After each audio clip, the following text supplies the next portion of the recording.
Good morning, good afternoon, good evening, wherever you are in the world, and welcome to Radio Works World with myself, Dr. Cheryl Chapman, and with the incredible, the amazing, the blimmin' gorgeous Dany Griffiths.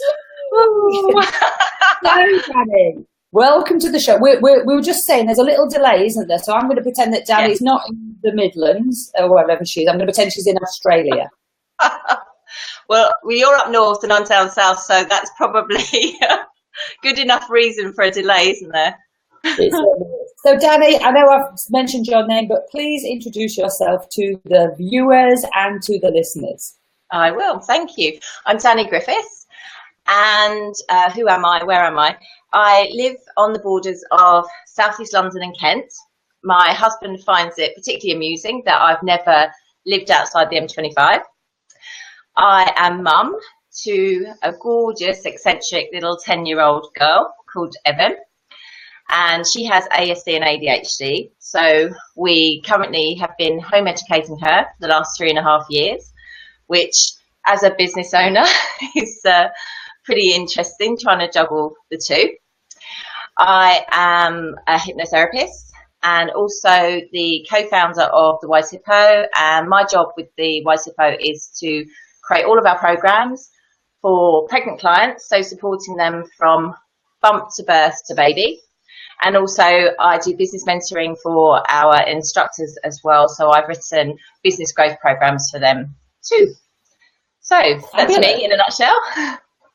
Yeah, I want to add something there, because obviously Dany and I have been working together. She is one of the most organised, hard-working, I was going to say anal, but that probably sounds wrong on so many levels, but anal will do.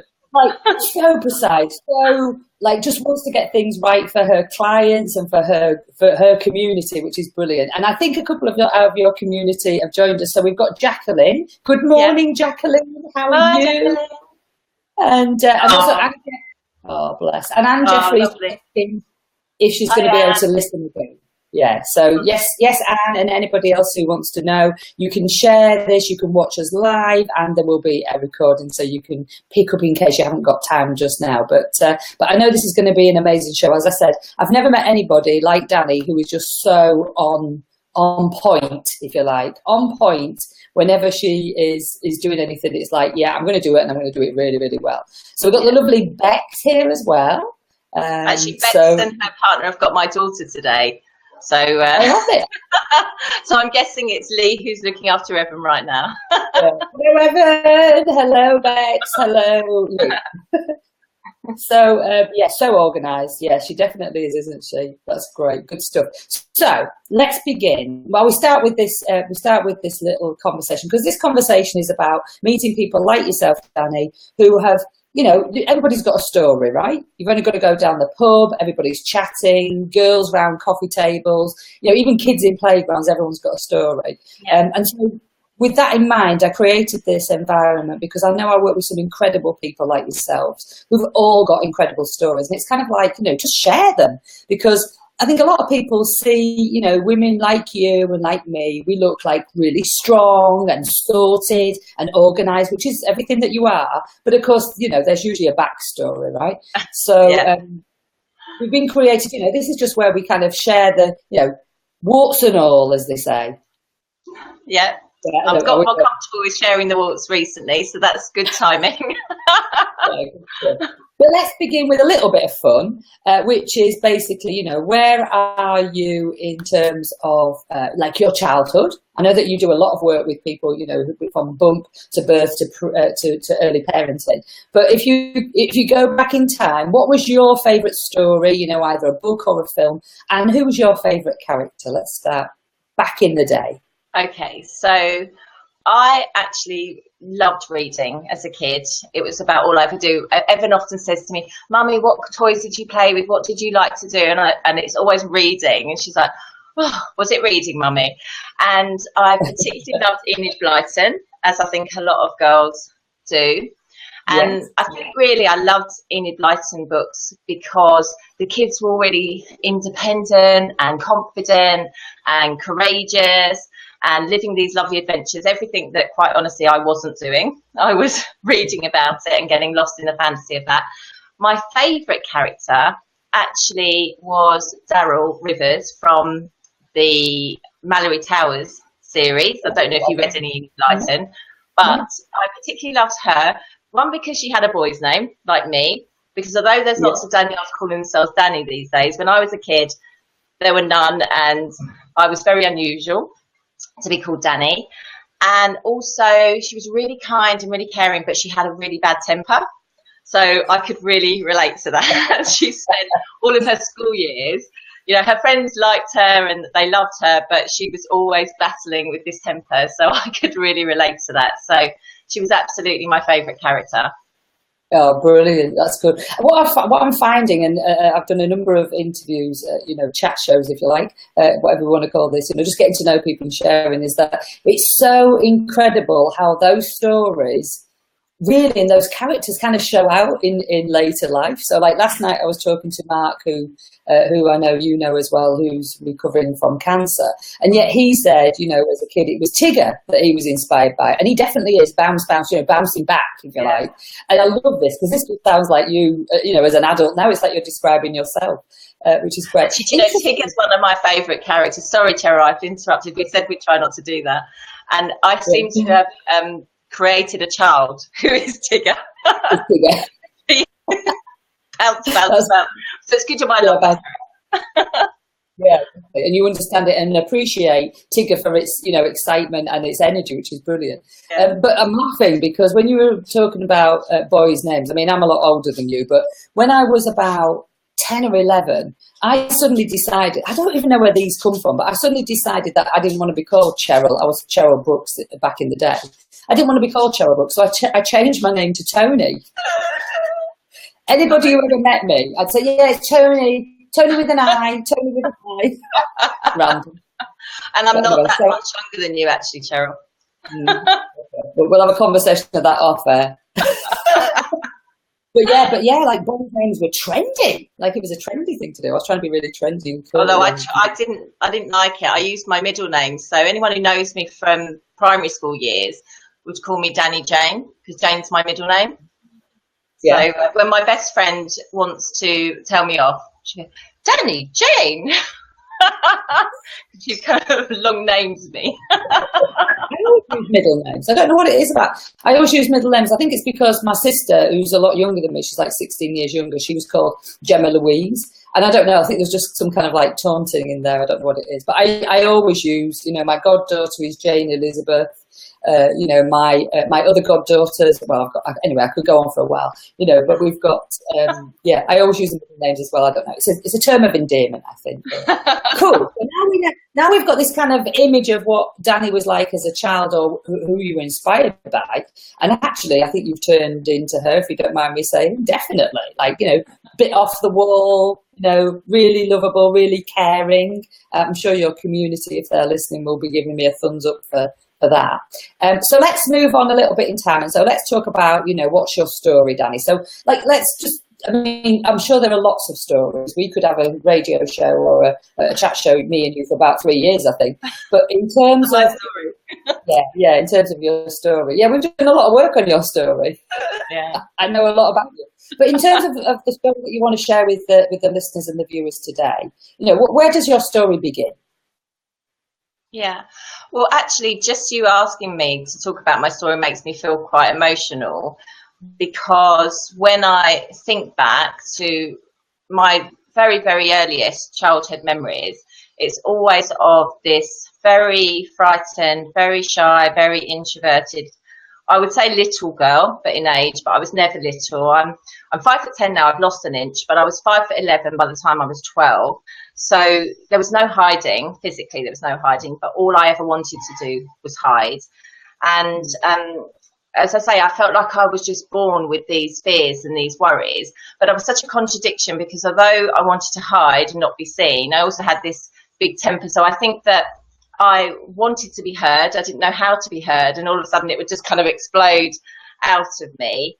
But, you know, when I look back at that little girl and who I've become, it's a very emotional journey for me, because I would never have imagined. I was even sat here now talking to you and saying, yes, I'll speak to people publicly about who I am. You know, it would never have, and that was for many, many years. So I think that's really the big journey I've been on. No matter what I've achieved now, it was coming from this very, very shy, introverted, incredibly scared. You know, I think these days I probably would have been diagnosed with high functioning anxiety for all of the worries that were in my head, but I never told anyone.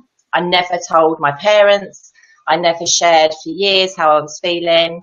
And I think because of that, I ended up putting on this kind of quite fake persona. And there was this very soft-hearted, kind, caring person inside. But what people saw a lot of is this big, shouty person. And a lot of people who didn't know me very well thought I was hard. And it used to really hurt me because it's like, no, I'm not hard. I'm actually really soft. But it was my way of coping with this introvert. You know, no one would have known that I was so shy and so introverted. Oh, as a tiny child, yes. You know, I was often kind of hiding in the corners. But as a teenager and as I grew up, I put myself out there, but it was fake. It wasn't real. Yeah, yeah. It's interesting, isn't it? It's, I mean, you know, as you know, when babies are born, they're not born with any of these fears about standing out or in prams. You know, you're pushing a baby in a pram and they're like, look at me, you know, I'm great here with my chubby legs and my, you know, I've got milk all over my face. You know, they're not like, oh, don't look at me today. I'm not looking my best. You know, I made you laugh though, Cheryl, because my mum said, because my brother had this really mad curly hair. And he's only 15 months older than me. So mum would have us together and they would look at my brother and go, oh, look at that pretty little girl. And he'd feel smiles and they'd look at me and go, oh, look at that sullen little boy. I had dead straight hair. I was really, it's like, even as a baby, it was like, don't look at me.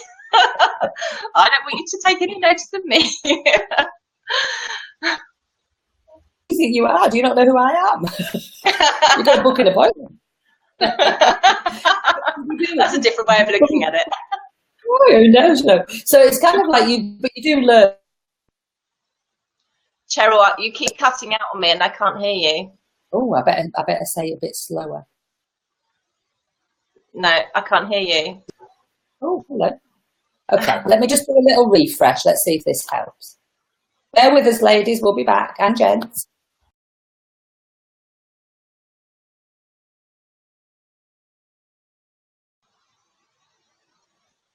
Okay, I'm back. Can you hear me now? I can hear you, yeah. Bear with me 2 minutes. Everybody who's of a certain age will know what this feeling is.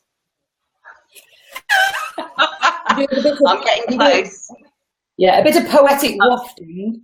I'm getting close, Cheryl. Yeah, it's internal central heating. So you do learn some behaviours though, and I know, Dany, I know exactly what you mean. You know, I had this kind of like, you know, big brick wall, if you like, and I would hide behind it. And interesting, I took Aussie Dog, my dog. Everyone knows, if they know me, I talk about my dog all the time. He's my baby. And I took him for a walk the other day. He's not very good with other dogs. He's brilliant with kids and people, but he's the quintessential, Staffordshire Bull Terrier. You know, he has a go. And he's a bit grumpy. He's an old man now. And as we're walking around the block, this little kind of like little King Charles Spaniel, this tan-coloured King Charles Spaniel, come running over, and I'm like, oh my God, you know, here we go. He's not very good. I go away, you know, trying to be all calm. And he comes up to Ozzy, and Ozzy does that, you know, and I thought, oh, here we go. And this little dog just looked at him, and it was just like he was going, chill, like, wow. He just sat and looked at Ozzy, you know, like we're like this close. And I don't know who was more shocked, me or Ozzy, but we both kind of looked, and Ozzy was like, oh, all right then. And that was it. That was the end of this, like, you know, but the reason for the story is because I think, you know, in life, I've kind of felt a little bit like that, you know. Sometimes, I'm not saying I was going out attacking, but you put on this front to save yourself, you know, from this kind of like fear of attack or fear of comments, don't you? So I understand that. And it is difficult because when people get used to seeing us, you know, being strong and independent or whatever that is, and particularly for women, I think it's different. You know, they kind of see you as the iron lady. And, you know, and they don't think you have emotion. So I want to really acknowledge you and thank you, Dany, for just sharing you know, that part of your life, because, you know, that just gives another side to, you know, Dany, I'm all sorted and I can help you know where you come from. So thank you. We've got a couple of, we've got the lovely Dr. Marina Nani. She's just laughing. I don't know if she's laughing at me or you, but me dogs. So welcome to an amazing woman who's put together this platform.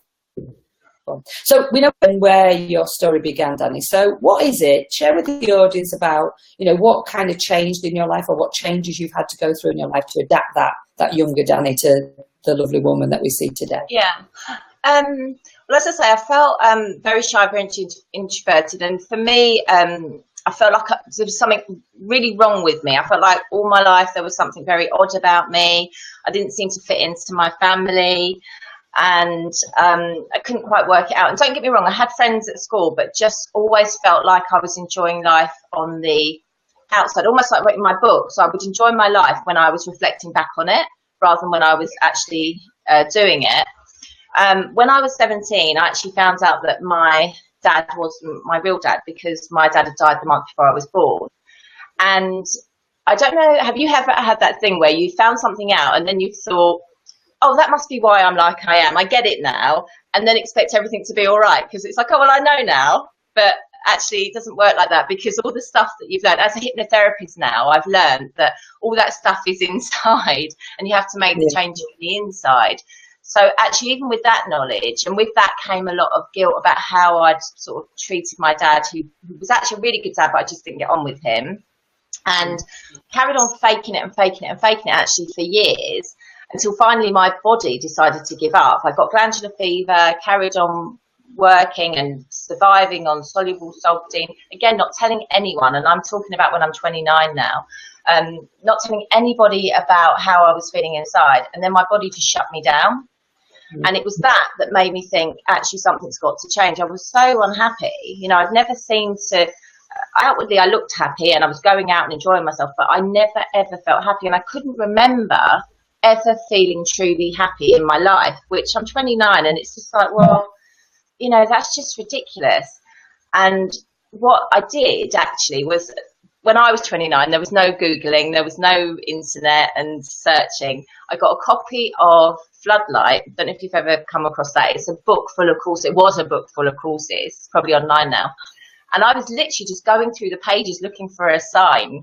Something had to change. I didn't know what it was. And I stumbled across hypnotherapy. And I literally did stumble across it. And I phoned up, spoke to the head of the school. She booked me on. I would say she must be a hypnotherapist, certainly good at selling. She put me on a workshop, loved it. And for the first time in my life, I did a course, a hypnotherapy and counselling course for a year. The first time in my life, I felt like I wasn't a round peg in a square hole. I felt like I fitted in, felt like I'd found my passion. And I started, I had a great, that was probably the first time in my life I can honestly say that I had fun while I was actually doing it. Yeah. And that's a big thing for me. It's just such a weird thing not to ever enjoy your life in the now. And as a therapist, I talk to people about, you know, coming back to the now, you know, not worrying too much about the past and not focusing too much, but enjoy the now. And I never had done that. So my hypnotherapy and counselling course was a massive shift for me in terms of kind of starting to enjoy my life. But it still wasn't really until, you know, that was nearly 20 years ago. And it's been a long, long journey towards actually really being comfortable with me. And I can honestly say, Cheryl, that it's only been in the last year since I've been working with people like you and Andy at PSA, I've started actually truly being comfortable with me and understanding almost why I've had the journey. I know, but understanding now why I had the journey I had. Because I was thinking about this last night and I thought, you know, I could look back on all those years, because actually I am, how old am I? 49. I could look back on those years. Don't get me wrong, the first 20 years were absolutely, the first 30 years were absolutely shite. The last 20 years have been okay. You know, they've been a nice progressive journey and I've had lots of things that have been brilliant. But even so, to get to 49 before you actually feel completely comfortable with who you are, you know, still wanting to learn and still wanting to grow. That's something in me. I could look back and think, what a waste. But actually what I've done is I've looked back across my life and realised that everything I've done is what enables me to help and inspire other people now. And that feels wonderful. It doesn't feel like a waste. It feels like a purposeful journey. It feels like I have done that whole university of life thing. You know, I've made mistakes. I've learned lessons. I don't believe in regretting. I never have done. I think regretting doesn't change anything. So I've really just turned it on its head and said, actually, I know I can make a difference. And actually, even sitting here now, Cheryl, and saying to you, I know I can make a difference for people. I've had people send me messages and tell them that I've made a difference. But it's new to be able to really confidently sit here and say that without feeling like a fake or a sham, or, you know, just because I've, you know, I'm not always Miss Positive and not always got it all sorted. And sometimes I shout still, you know, not to feel like a fake because of that as well. Because actually, for the first time, I feel like I can be me. Yeah, it's so amazing, Dany, that there's so many similarities. I know that we have of women. I know you have men, obviously, in your community in terms of, you know, takes two to make a baby. Well, I presume it does. I've never been pregnant, so I don't know. But, but it's just kind of like that real sense, because, you know, my story, I didn't really say that I woke up till I was 48. So you see, because I am a lot older than you. In my 50s, but it wasn't till then, and I know exactly what you mean. And again, you know, on lovely conversations we've been having, this thing about just taking where you are right now and appreciating where you are, and really just going, you know what, this is great. And I'm the same as you. I don't regret anything. Every single disaster that I thought was a major disaster at the time, you know, from losing my first front tooth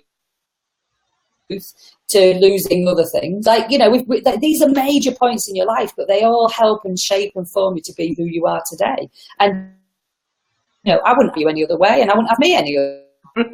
We are absolutely good enough right here, right now, to be the people that we are. Yeah. And I know that we've had one of the days of this bullshit about, you know, perfect all the time, but we were brought up like that. You know, my mum was like, oh, you know, don't let the neighbours in, don't tell them, don't tell anybody anything, you know, fur coat, no knickers.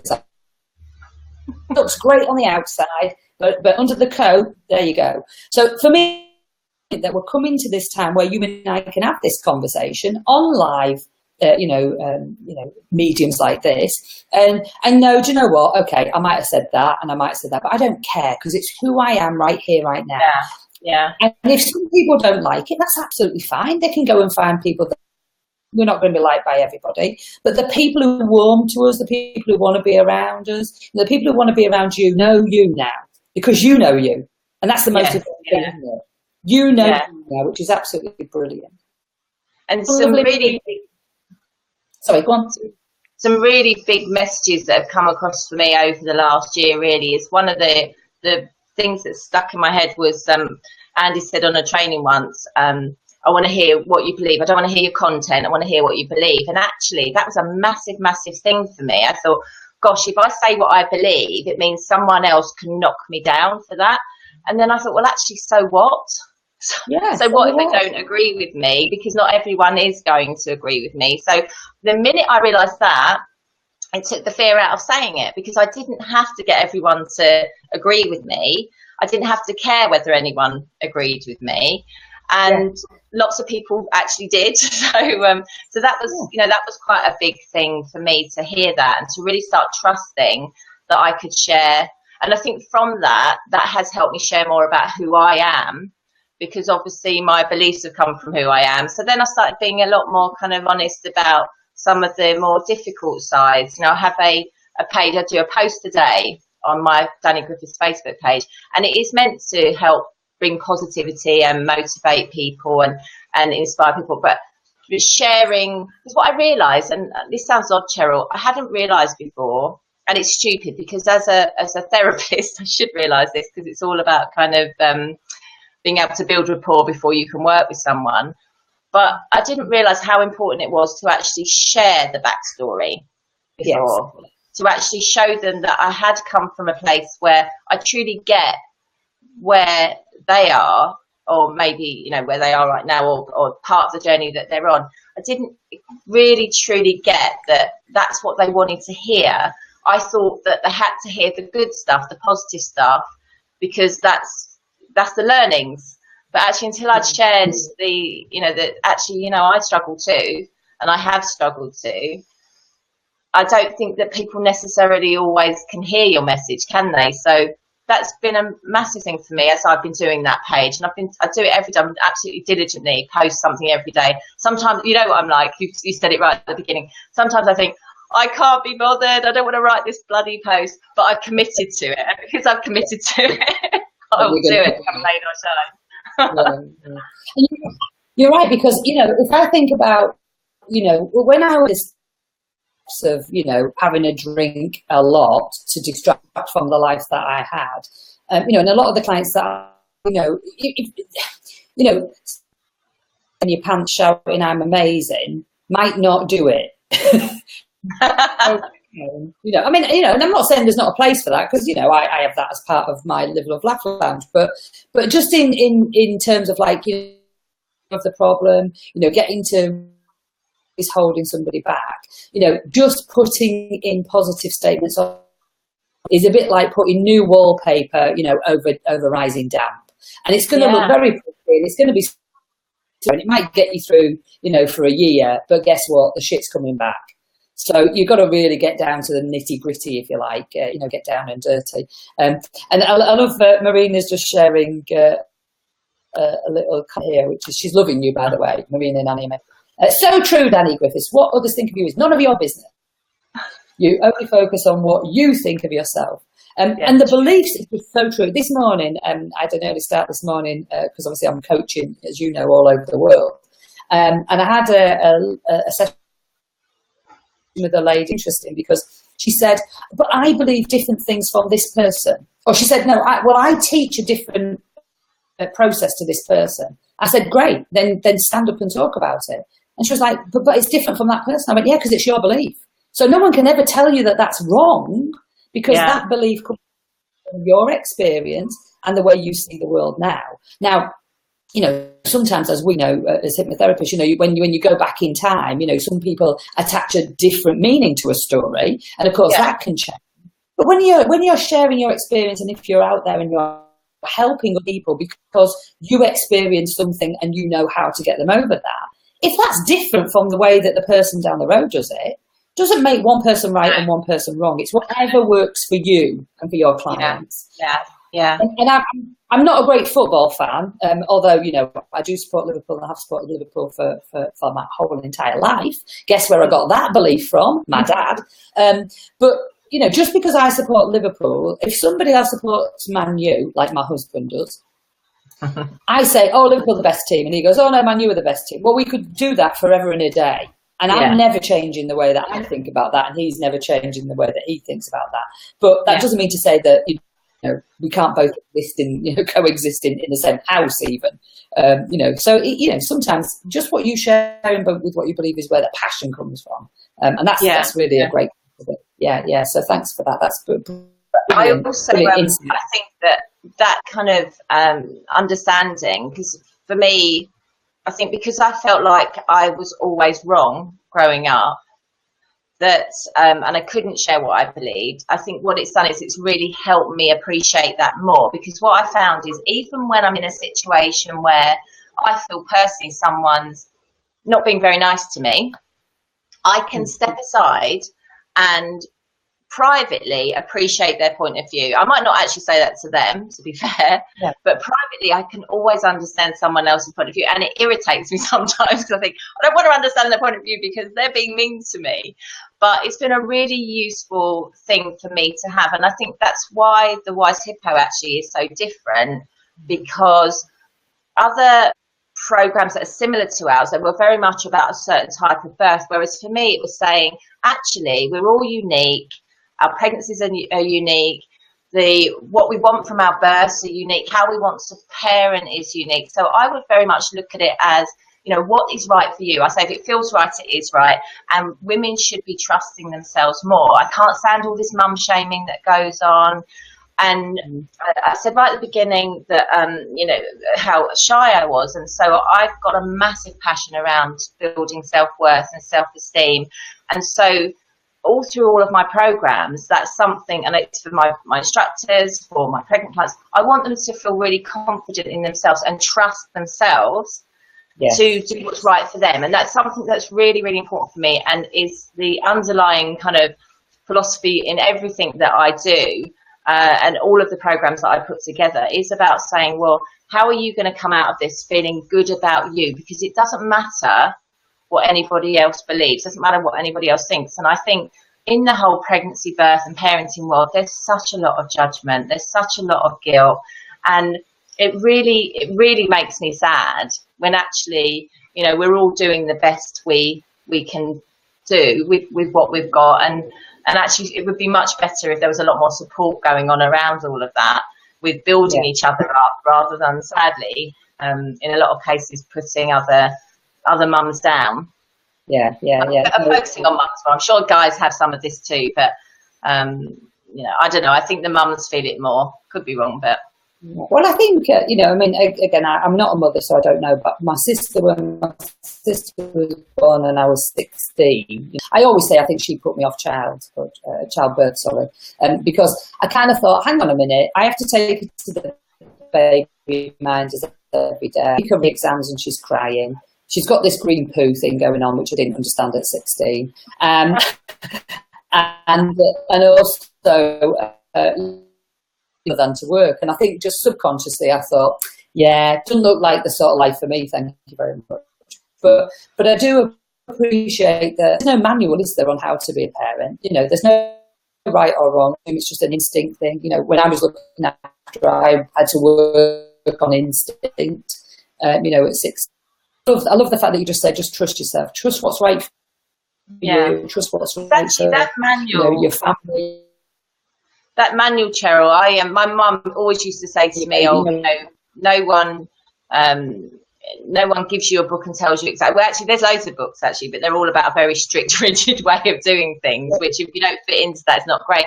But I bookend the Wise Hippo. We've got a whole new Wise Hippo Bump Birth and Baby Blueprint coming out, and I bookend it both at the beginning with understanding emotions, and actually, I don't believe we're taught about emotions in a very useful way, and they're there to give us messages and drive us forwards, and we do the best that we can. If we listen to those emotions, we do the best that we can at that time.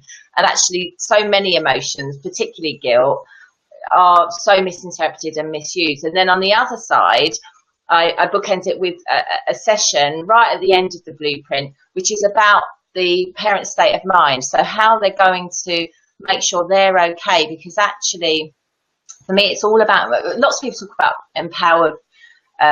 empowering couples for birth and doing what's right. But actually, for me, it's so important for these parents to feel confident in themselves, because I have a little saying that I say, empowered parents create empowered children who, as they grow, can change the world. And that is a big thing for me, because I never wanted babies. I thought this world was too cruel. I used to say to my mum, I don't want kids. And then I said one day, I said to my mum, what if I have the child who makes a difference to this world? And she said, oh, don't put that on your child. That's too big. That's too big. And I said, well, someone has to be that child. Someone has to have that child. Yeah. But actually, I think if I look at particularly the entrepreneurial movement that's around us these days, there are lots and lots of people out there wanting to make a difference to this world. And I think the more that children can grow up from empowered parents to feel empowered themselves, to have confidence in who they are, to trust their instincts, it can make a difference. Lots of little changes can make a difference in this world. So, you know, this whole empowered journey for me with these parents is so important. You know, really, you know it. I always talk about, I don't believe antenatal education should just be about preparing for birth. There's so much more to it. And it comes down to, and I think because I felt so affected by what happened to my mum when she was pregnant with me, losing my dad, I feel it's so important not to give out scary messages to parents, but to give out empowering messages and give them tools and techniques and insights and understanding, which allows them to trust their instincts, allows them to do what feels right for them without lots of judgment, you know? Yeah. Getting on my little soapbox. And I'm just thinking, you know, I mean, I love that, and that's why I've put it up here, you know, empower parents create empowered children that change the world. And also now the good news is when someone says to me, you know, I can't hear you. Oh, you don't. I can't hear you. Wait. Renew and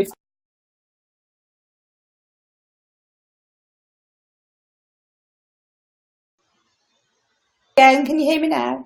I can. Perfect. Just a little glitch, I think. Yeah. So now when people say to me, you know, there's no book on childbirth, I go, well, actually, there is a program. Thank you. Brilliant. So we've talked a little bit about where you are now, but you know, just share the story of just where you are at this moment in time. What's next for Dany?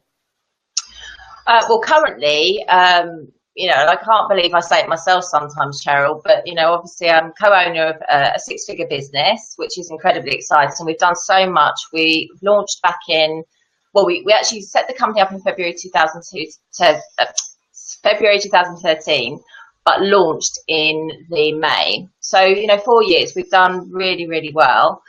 And that's incredibly exciting. We're about to go online with the whole program, which has been quite a labour of love for me, I have to say, because when you're a creator, and you know this, when you're a creator, actually you get these ideas and they're really, really exciting, and you go down, you know, 85% of the way, and you're motivated by wanting to help your clients, and then you've got to dot the I's and cross the T's, and then that becomes really arduous, and then you have to really push on through because you've got other ideas popping around in your head. So the fact that I've had to repeat creating something that was already created but in a different format has been quite hard. So I've really kept my ideal client really clear in my mind to do that. For me, as I said, my massive passion is self-worth, promoting self-esteem. I like to think that at some point in my life that I would do that more obviously, if you like. So as I say, I weave it through all of my programs, but I think that at some point I'd like to do that more obviously again. And what I'm loving, and I never thought I would ever say this, is I'm loving speaking and sharing, because actually, as I said, I wanted to hide. I didn't want to be visible. And when I had my original business, my client-facing business with fertility birth and early parenting with Tums to Mums, I did all my promotion through being on baby centre forums. You know, I never went out networking because I didn't want to be actually visible and have to do stuff like that.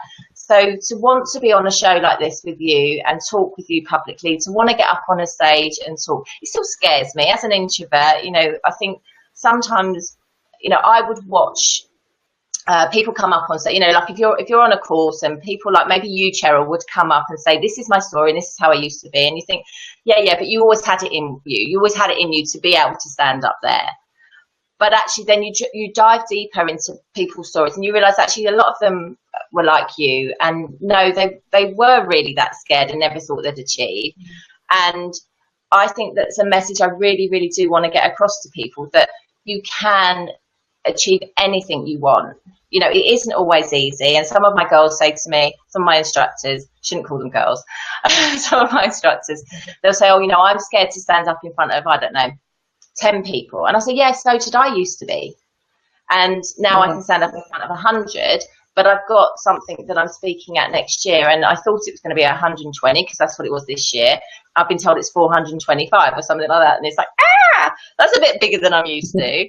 There's always something to be scary, but to be scared about. But I think that's part of stretching your comfort zone and growing, isn't it? So that's wonderful for me that I'm excited about that now. And I really hope that I can share, certainly in my instructor community, I'm really, really keen to help them grow, because I know that I was once like them, wanting to get just a couple of people on my courses, and how was I going to go about doing that, and now I'm doing this, you know. So I know it's possible. I believe anything's possible, actually.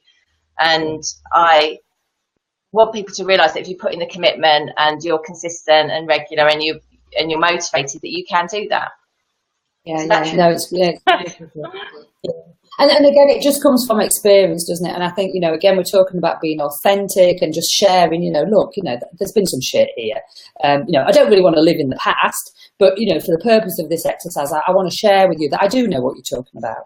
Again, another client that I was talking to the other day, they were on about, oh, yeah, but, you're just so authentic and you're just you and you love, and I'm like, yeah, you want to have a look on YouTube at some of the, kind of Dame Judi Dench things that I used to do. I thought I was brilliant. And there I was being all, oh, la, la, la, voices to stage, absolute bollocks if you watch it.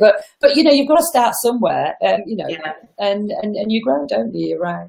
I'm mindful that the connection's going a little bit here. So, I mean, I could carry on forever, honestly. I love it.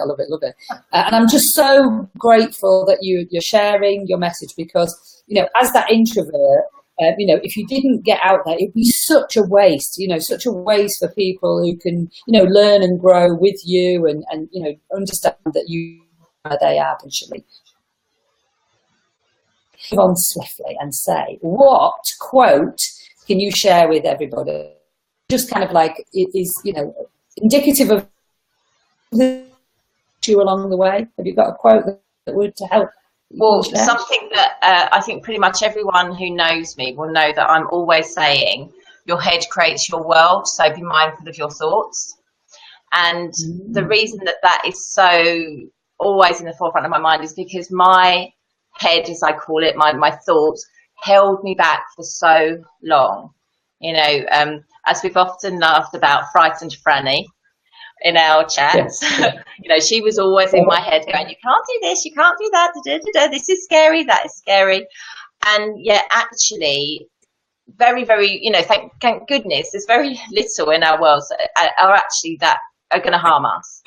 But we set ourselves up for that emergency response, that something awful is going to happen. Whereas actually when you step out and do something, or when you reframe something in your mind, you change how you think about it, change how you look at it, magic does happen. Things do, when I was younger and I thought bad things will happen, bad things did happen to me, if I'm honest with you, Cheryl. I remember I was going to have to get the train to school because we lived by London Bridge and my school was in Dulwich. And I had a massive fear of getting on the train. I thought something was going to happen to me on the train. I got attacked on the train coming home from school one day. I'm not saying I made that happen. I'm not saying people make things happen, but I think that if we're focusing on bad things, we change our energies and we attract different things in terms of maybe what we notice, actions we take. So, as I say, I'm not saying that I attracted the attack as such, but I think we make different decisions about what we're doing. And part of me, I think, wanted to prove to myself that wasn't true. And I remember putting myself in a situation on that train, which potentially I could have been I did put myself in danger. But it's like I knew beforehand. But I wanted to prove I was wrong, so I made a wrong decision. Does that make sense? So for me, I very much think that whatever we're thinking about creates an emotion within us that drives our actions. And actually, if we're thinking really useful thoughts and we're creating useful emotions, we're going to take useful action and we're going to notice opportunity. We're going to be really kind of in sync with what is right for us. Does that make sense? Yeah, it makes perfect sense. I know, I never ever woke up one morning and said, I want to be a motivational speaker. There's a bit, the reason why I went down that route was because I got this impression that my life was insignificant. Nobody knew me. I'd got about 43 friends on Facebook. I lived a very, sheltered life. I'd got a few neighbours that I knew. I knew a few people, but I'd moved quite a lot, every 2 weeks moving. So I'd got some really old friends, not as in ancient, just as friends I'd had for a long time. Circle of influence was very small. And then it was just in this kind of like waking up moment of like, what the heck am I here for? Am I really here to worry about the future? Go to a job that was okay, it was easy enough to do, but it didn't light me up. So at the end of the day, but I never saw any opportunities because that's all I thought my world was. The minute that there was this kind of the curtains opened, and it was like, oh, hang on a minute, there's another world out here. Then I started to see what was already there. It's just I couldn't see it before. So I absolutely, fully understand. And the more you become a bit more positive about that, or you're open to it even, then the more opportunities come towards you. Absolutely. So, and I think that's such a key message. Jacqueline's just saying here, sorry, I've lost you now. Jacqueline's just saying about creating empowered clients that change the birthing world, so she's loving that. So thank you, Jackie. Sorry, you were going to say something, Dany.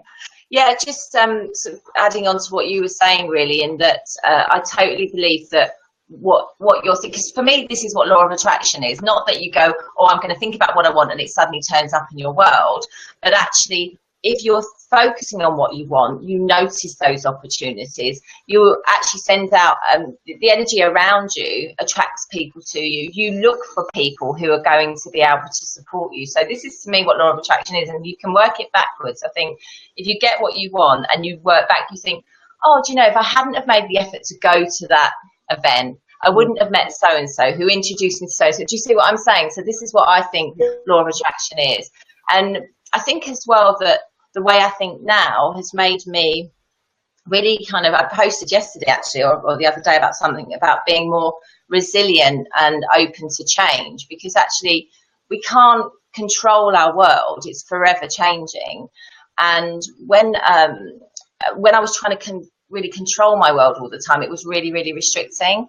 But now actually I feel quite freed by change, because I think, well, actually what opportunity is waiting there for me? What's going to be presented to me that's going to be that next shift? Because actually, if I look back retrospectively on my life, it really has been as one door's shut, another one's opened, and often into something more exciting. So it's so nice to sit here now from that frightened little girl and feel, well, I say frightened little girl, for years, to feel so excited about all of that. Yeah. So your head creates your world. So be mindful of your thoughts is a big one.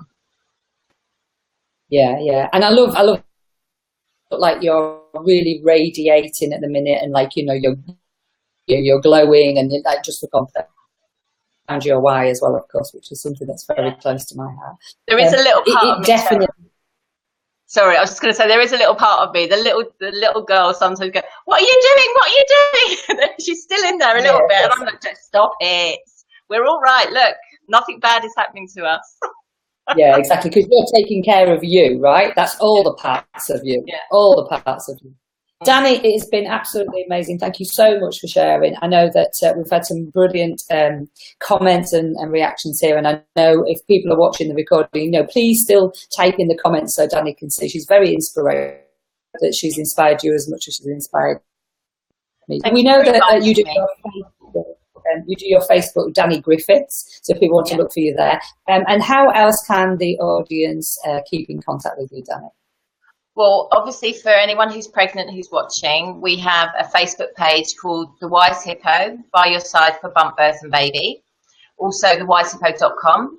And perhaps you might be watching this and thinking that this is a line of work that you want to work in. It's wonderful, supporting women and their partners on that journey. So again, our Facebook page or our website, wisehippo.com, is a great place to come along, or just, connect with us through Messenger on Facebook as well, if you're interested.